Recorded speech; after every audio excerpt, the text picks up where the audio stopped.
church is often accused of overlooking the poor. Karl Marx famously spoke of religion as the opiate of the people, offering comforting illusions about the afterlife that distract people from recognizing oppression here and now and striving for the revolution. Well, at the outset, I must note that the record shows such claims to be overstated. After all, the Catholic Church feeds, clothes, shelters, and educates more people than any other organization in the world. So clearly, a belief in the afterlife does not ipso facto lead to ignoring present-day suffering.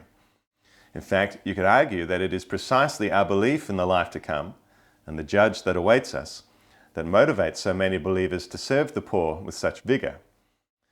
The Polish-American poet Czesław Miłosz even went so far as to flip this accusation on its head. Writing in the wake of World War II, he declared that, quote, "The true opium of the people is the belief in nothingness after death, the huge solace of thinking that for our betrayals, greed, cowardice, murders, we are not going to be judged," end quote. However, having said all that, we do need to acknowledge the presence of more individualistic expressions of Christianity, including the so-called prosperity gospel and what some have labeled moral therapeutic deism. Perhaps it's partly a result of the unprecedented wealth and comfort in the Western world in recent decades, but for a number of self-identified Christians, their image of God often amounts to little more than a glorified Santa Claus in the sky, someone from whom we ask what we want, who essentially affirms us in how we think and in what we do, and who demands no radical change from us. And I think we need to admit that all of us can be susceptible to the surface appeal of such notions from time to time.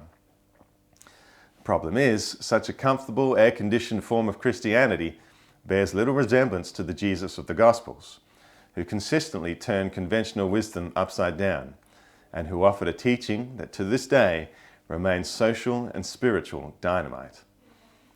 Jesus' only description of the Last Judgment was all about whether or not we could recognize and serve him in the poor and little ones of this world.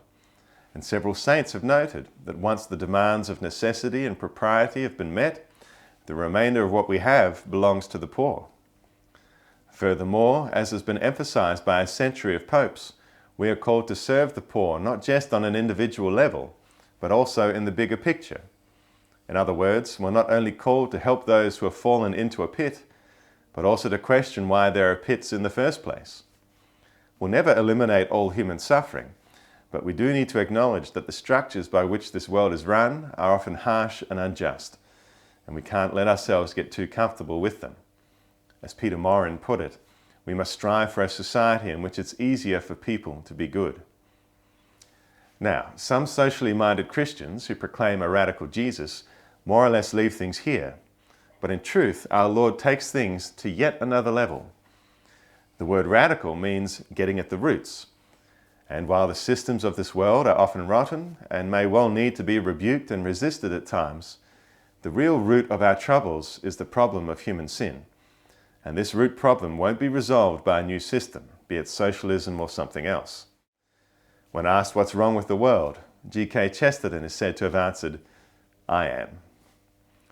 Now, in saying this, I'm certainly not advocating neoliberalism or being blasé about injustice, but I am noting that, to paraphrase St. Paul, human sin will take advantage of any system, and history has shown us that most attempts at creating heaven on earth end up causing far more suffering than existed before. Note how, in the Sermon on the Mount, Jesus spiritualizes the law to encourage it to go deeper and thus become more fruitful. You were told not to kill? Well, I say you must remove all anger from your heart as well. You were told not to commit adultery? Well, I say you must remove all lust from your heart as well. Jesus recognizes that mere external observance or outward change is fleeting if the underlying conditions are not conducive to justice and right living. So he brings our attention to the root issues under the surface. In this way, Jesus lets none of us off the hook. All of us are constantly challenged by Christ to strive for perfection, because the most effective agent for good in this world is a transformed soul. This requires the humble admission of our continual need for God and a willingness to be shaped by him in all things. Ultimately, the most radical persons are the saints, who align their wills with God's to such a degree that He is able to use them as His instruments for the good of the whole world. So, do you want to change the world? Well, as always, until next time, be a saint.